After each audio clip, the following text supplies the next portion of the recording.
ரொம்பவே அமைதியாக இருந்துச்சுங்க நாங்கள் வீடியோ எடுக்கும்போது. இங்கே பார்த்தீங்கன்னா இங்கே ஒரு கார்டன் இருக்குது. இப்போ உங்களால் வீடியோவில் பார்க்க முடியும். இங்கே வீடெலாம் ரொம்பவே அழகாக கட்டியிருக்காங்க.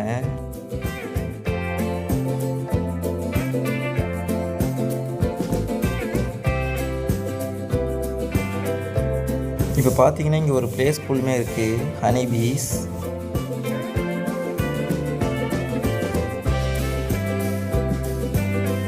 இப்போ உங்களால் கோபாலகிருஷ்ணன் அப்பார்ட்மெண்ட்டாக பார்க்க முடியும். இப்போ இங்கே பார்த்தீங்களா எவ்வளோ அழகாக க்ரீனிஷாக இருக்குல்ல.